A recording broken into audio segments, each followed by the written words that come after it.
Hey, what's up, gang?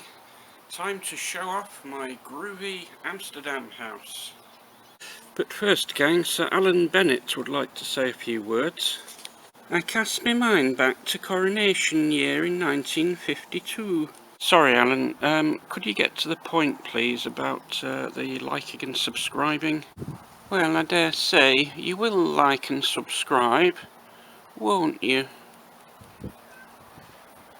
Well, thank you, Sir Alan. Now let's get into it.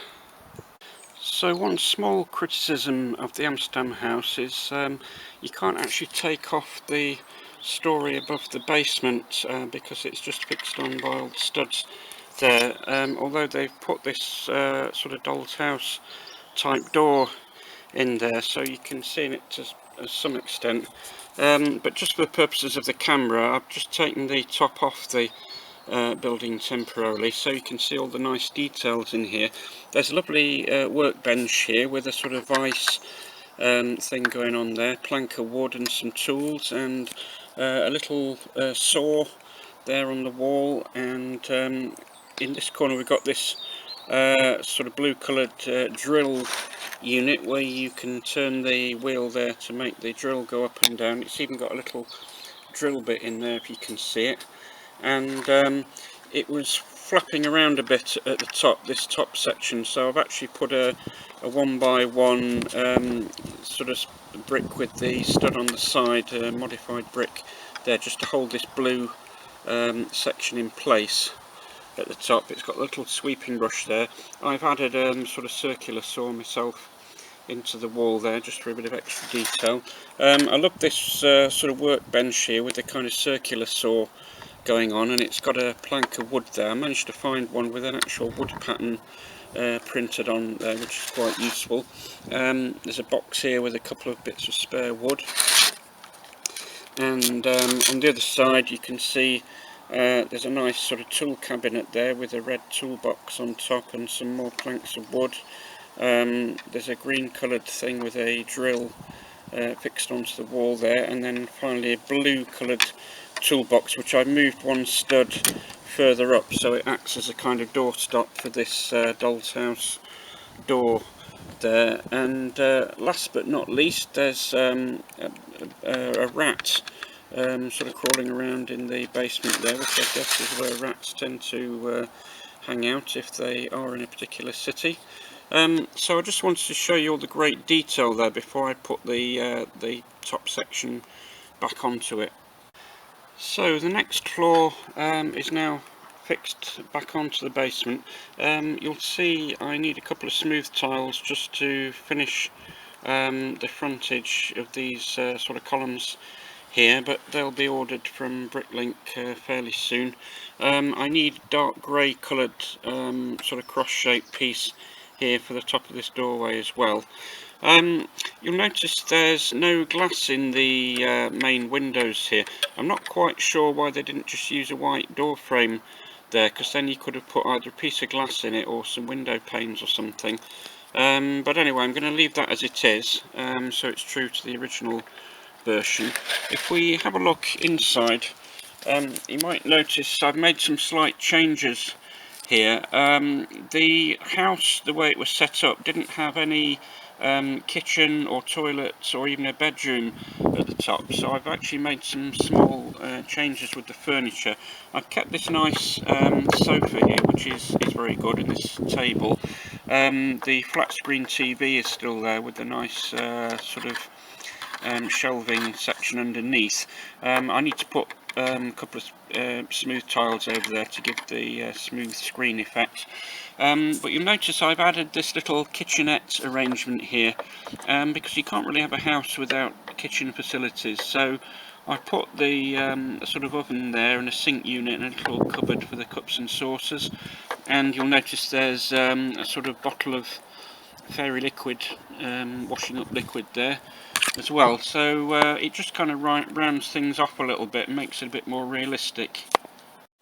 And I'm just going to put a couple of picture tiles either side of the TV. There we go, and I'll probably put a bowl of flowers or something on top of this little chest of drawers there. But I think we've added a few extra bits and bobs there that makes it more realistic. But the really crucial feature here is I've punched a hole into the wall under the stairs, because I don't like having dead space in Lego buildings. And what I've done is I've used the space created there, as you can see, to put a toilet unit in there. And if we look through the back window, you can actually hopefully see there's a sink unit there at the back as well. So we've got a fully equipped toilet basically under the stairs, which I think is quite a good use of that space. So adding the next floor onto the top there, as you can see, I've made some quite radical changes here. Don't worry about these psychedelic smooth tiles here, obviously they'll be brown in the near future when I can get them from Bricklink. But if we just focus on the bedroom for a second, this was originally just a sort of home office with a computer desk there and some bits of furniture. And again, realistically, you do need a proper bedroom in a townhouse. So what I've done is I've put a double bed in there, got rid of the computer desk, put this double bed there. I've put a little chest of drawers there with a telephone to put the person's clothes in, and there's another chest of drawers there. We've retained the bookcase there above the bed. And then a slightly more radical change is that in this corner there was just a bookcase there, and it wasn't a very efficient use of the space. So what I've done is I've taken out the bookcase and instead put a wall there with a door, and we've now got a fully functioning shower unit in there, including the shampoo and conditioner on the shelf there, and the hot and cold tap for the shower. Reason being, again, you do need a bathroom or shower arrangement in any house, to be honest. I also changed the pictures there. There was a couple of odd shaped pictures, so I put two matching sort of Chinese designs there from, I think, a Ninjago Lego set. So I think that floor's been improved quite a bit. I know there's a couple of gaps there because I need to get some more smooth tiles, but that will be all fully tiled, that floor, with a sort of wood effect, which looks quite nice. So finally we can put the roof section onto the top of the building, and if we draw back slightly you can see it's a really nice shaped kind of Dutch townhouse, typical of Amsterdam. Obviously some of the colours are still wrong, that needs to be white there.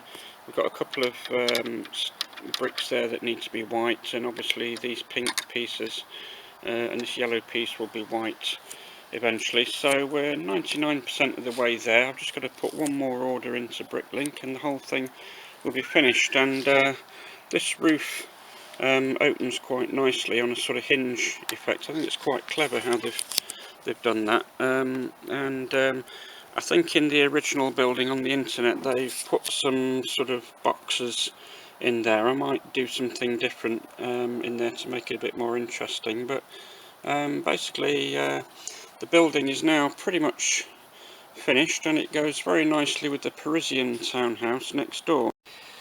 So if we put the Parisian house back together next to it, these go together really nicely because this chimney overlaps slightly that way, but the fact that the Dutch house has got a sloping roof kind of helps with that, because then the two things don't interrupt each other. So all in all, I think these two buildings will be a really great addition to Brickstead, and I'm going to slot them in and show you the whole city next time round. And these two bits of spare furniture which no longer fit in there will not go to waste. I'll put them in one of my other buildings. Well, that's all folks for this episode. Live long and prosper, and don't forget to like and subscribe, it really does help the channel, and I'll see you all next time.